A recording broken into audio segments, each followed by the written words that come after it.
కాంగ్రెస్. గౌరవ మంత్రివర్యులకు ధన్యవాదాలతో గౌరవ మంత్రివర్యులు సీతక్క గారు, డాక్టర్ అనసూయ సీతక్క గారి శుభాకాంక్షలు.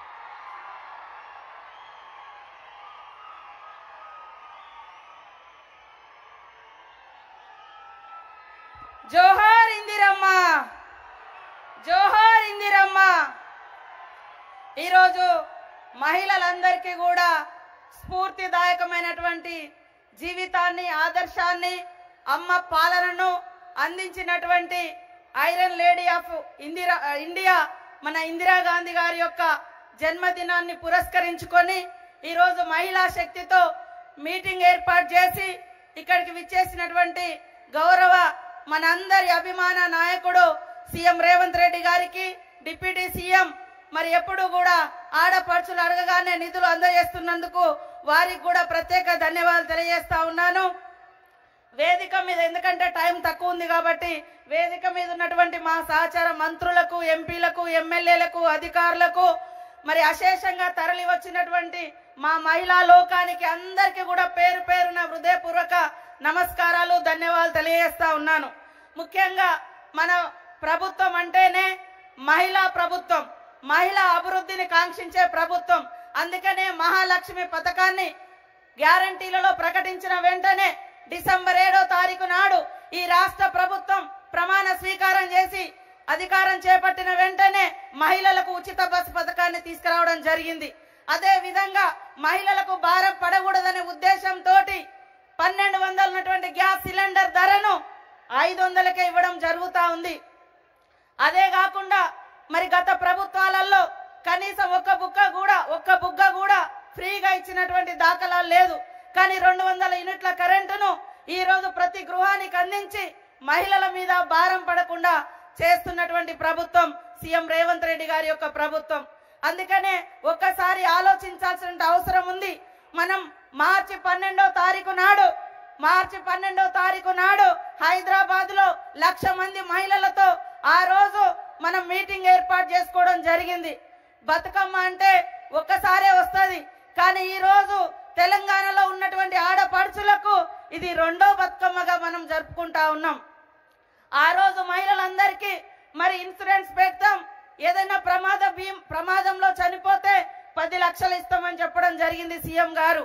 దాని ప్రకారంగా ఇప్పటి వరకు చనిపోయినటువంటి వారికి 35 కోట్ల రూపాయలను ఈ రోజు చెక్కుల రూపంలో ఇవ్వడం జరుగుతుందని కూడా ఈ సందర్భంగా తెలియజేస్తా ఉన్నాను.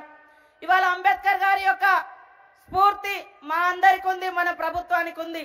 ఏ ప్రపంచం అయితే, ఏ దేశం అయితే, ఏ సమాజంలో అయితే మహిళలు ప్రగతి పదంలో ఉంటారో ఆ సమాజం అభివృద్ధి చెందినట్టుగా, ఆ సమాజం అభివృద్ధి చెందిందనడానికి కొలమానిక మహిళా అభివృద్ధి.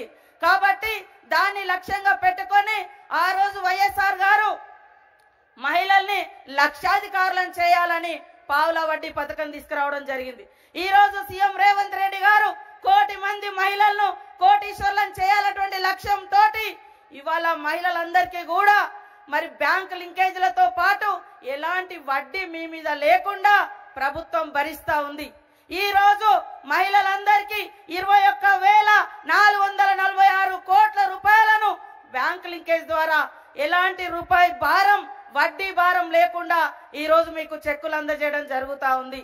అదే కాకుండా మీరు ఏమైనా లోన్ తీసుకొని ఉండి మహిళా సభ్యురాలుగా ఉండి చనిపోయి ఉంటే 2 లక్షల వరకు మీరు కట్టకుండా ఆ యొక్క లోన్ బీమాను కూడా ఈ రోజు మనం అందజేస్తా ఉన్నాం. అందుకనే ఇప్పటి వరకు మహిళల మీద పడేటువంటి పేద మహిళలు ఇవాళ మేము బస్సు పెడితే అడ్డుకున్నారు. బీఆర్ఎస్ వాళ్ళు అడుగడుగున అడ్డుకున్నారు, ఎగతాళిగా వీడియోలు చేసి పెట్టిర్రు. ఆడోళ్ళు 33 జుట్లు కలిసి ఉంటాయి కానీ 3 శిఖలు కలిసి ఉండే అనే విధంగా దుష్ప్రచారం చేసి బస్సులలో కొట్టుకుంటున్నారు చూడండి అని దుర్మార్గమైన దుష్ప్రచారం చేసిరు. కానీ ఈ రోజు ఈ రాష్ట్రంలో 64 లక్షల మంది మహిళా సభ్యులు ఈ రోజు ఈ గ్రూపులలో ఉన్నారు. గ్రూపులలో ఉండి వాళ్ళు వ్యాపారవేత్తలుగా తయారవుతున్నారు. దానిలో భాగంగానే 1 కోటి మంది మహిళల్ని గ్రూపులలో చేర్చాలన్నటువంటి లక్ష్యంతో కూడా మా యొక్క సంస్థ శాఖ పనిచేస్తా ఉంది. ఇప్పటికే అతి తక్కువ కాలంలో 67,000 మంది మహిళలను ఈ మధ్య కాలంలో మన గ్రూపులలో చేర్చడం జరిగింది. రాబోయే కాలంలో ఒక ఉత్సాహం లాగా, ఒక ఉద్యమం లాగా మహిళా శక్తిని పెంచడం కోసం మరింత ఉత్సాహంతో 1 కోటి మంది మహిళల్ని కోటీశ్వర్లుగా చేయాలనేటువంటి లక్ష్యంతో పాటు 1 కోటి మంది సభ్యులుగా కూడా చేర్స్తామని కూడా ఈ సందర్భంగా సీఎం గారికి, డిప్యూటీ సీఎం గారికి, మా మంత్రివర్గ సహచరులకు అందరికి కూడా తెలియజేస్తా ఉన్నాం. అదే కాకుండా ఈ రోజు 150 బస్సులతోటి మనందరికీ మరి ఆర్టీసీ ఒప్పందం జరుగుతుంది. మహిళా గ్రూపులకు 150 బస్సులను కూడా ఇవ్వడం జరుగుతా ఉంది. అదే కాకుండా 1000 మెగావాట్ల మరి సోలార్ కూడా ఈ రోజు మనము ఒప్పందం చేసుకోబోతున్నాం. మహిళలకు 17 రకాల వ్యాపారాలను గుర్తించి ఇప్పటికే ఇందిరా మహిళా శక్తి ద్వారా అనేక క్యాంటీన్స్ గాని, ఈవెంట్ మేనేజ్మెంట్స్ గాని, ఇతరత్ర బిజినెస్లను కూడా ప్రోత్సహిస్తున్నటువంటి ప్రభుత్వం, మాట అంటే నిలబెట్టుకునే ప్రభుత్వం మన ప్రభుత్వం, సీఎం రేవంత్ రెడ్డి గారి ప్రభుత్వం అని ఈ సందర్భంగా తెలియజేస్తూ మనకు దాదాపుగా 3000 కోట్లకు పైగా విలువ చేసేటువంటి సోలార్ విద్యుత్తును అందిస్తున్నటువంటి మరి డిప్యూటీ సీఎం గారికి, బట్టి విక్రమార్కన్న గారికి కూడా ప్రత్యేక ధన్యవాదాలు తెలియజేస్తా ఉన్నాం. మనం ఈ రోజు రాష్ట్ర వ్యాప్తంగా ఉన్నటువంటి 22 మహిళా జిల్లా భవనాలకు 5 కోట్లతోటి 110 కోట్లు, ఒక్కొక్క ఎకరం దాదాపుగా ఎకరానికి కూడా మరి 5 కోట్లు, 3 కోట్లు, 4 కోట్లు ఉన్నది. అవి కూడా ఇవాళ మహిళలకు ఇవ్వడం జరుగుతా ఉంది. కాబట్టి ఆడపడుచులందరూ కూడా ఈ పెద్దన్నను, చిన్నన్నను, ఈ ప్రభుత్వాన్ని దీవించాలని మనస్ఫూర్తిగా కోరుకుంటూ, మీ అందరి అభివృద్ధే తెలంగాణ అభివృద్ధి, మీ అందరి సంక్షేమమే మనందరి సంక్షేమము ఈ ప్రభుత్వ లక్ష్యంగా తెలియజేస్తూ అందరికీ నమస్కారాలు, ధన్యవాదాలు. ఇందిరా మహిళా శక్తి విజయోత్సవ ప్రధాన